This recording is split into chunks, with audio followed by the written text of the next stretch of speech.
ಮಟ್ಟದಲ್ಲಿ ಈ ಕುಣಬಿ ಮುದ್ಲಿ ಈ ನಿಮ್ಮ ಗೆಡ್ಡೆಗೆಣಸಿಗೆ ನಮ್ಮ ಅಖಿಲ ಭಾರತೀಯ ಮಟ್ಟದಲ್ಲಿ ಮಾನ್ಯತೆ ಸಿಗೋದಕ್ಕೆ ಮತ್ತು ನಮ್ಮ ಈ ಕಾಳಿ ರೈತ ಉತ್ಪಾದಕ ಸಂಘಕ್ಕೆ ಬೇಕಾಗಿರುವಂತ ಆರ್ಥಿಕ ಸಹಾಯ ಕೊಡಿಸೋದಕ್ಕೆ ನಾನು ನಿಮ್ ಜೊತೆಗಿದ್ದೇನೆ ಅನ್ನುವಂತ ಮಾತನ್ನ ನಾನು ವಿಶ್ವಾಸದಲ್ಲಿ ಹೇಳ್ತೇನೆ.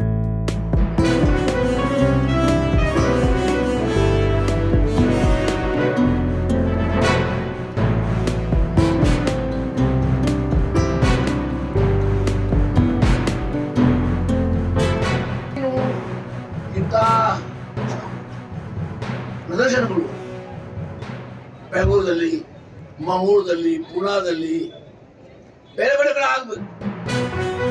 ಅದಕ್ಕೆ ನಿಮ್ಗೆ ಸಹಕಾರ ಬೇಕಾದ್ರೆ ಹೇಳಿ, ಸಹಕಾರ ಕೊಡ್ತೇವೆ. ಮಳಿಗೆದಾರರಾದ ಇಂದಿರಾ ಕಾಮತ್ ಗೆಣಸಿನಿಂದ ಚಕ್ಕುಲಿ, ಸಂಡಿಗೆ ಸೇರಿದಂತೆ ಹಲವು ಖಾದ್ಯಗಳನ್ನು ತಯಾರಿಸಿ ಪ್ರದರ್ಶನಕ್ಕಿಡಲಾಗಿದೆ. ತಾವು ತಯಾರಿಸಿದ ಪದಾರ್ಥಗಳಿಗೆ ಹೆಚ್ಚು ಬೇಡಿಕೆ ಇದೆ ಎಂದರು. ಮುಡ್ಲಿಯಿಂದ ಸೇವ್ ಮಾಡಿದ್ದೇನೆ, ಹಪ್ಪಳ ಮಾಡಿದ್ದೇನೆ, ಸಂಡಿಗೆ ಮಾಡಿದ್ದೇನೆ, ಆಮೇಲೆ ಉಪ್ಪಿನಕಾಯಿ ಮಾಡಿದ್ದೇನೆ, ಚಾಟ್ಗಳಿಂದ ಉಪ್ಪಿನಕಾಯಿ ಮಾಡಿದ್ದೇನೆ, ಮುಡ್ಲಿಯಿಂದ ವರ್ಕ್ ಮಾಡಿದ್ದೇನೆ. ಗೆಡ್ಡೆಗೆಣಸು ಪ್ರಾರಂಭ ಈ ವರ್ಷ 11 ವರ್ಷ. ನಾನು 4 ವರ್ಷದಿಂದ ಸ್ಟಾಲ್ ಆಗ್ತಾ ಇದ್ದೇನೆ. ತುಂಬ ಒಳ್ಳೆಯದು ಅನಿಸ್ತಾ ಇದೆ.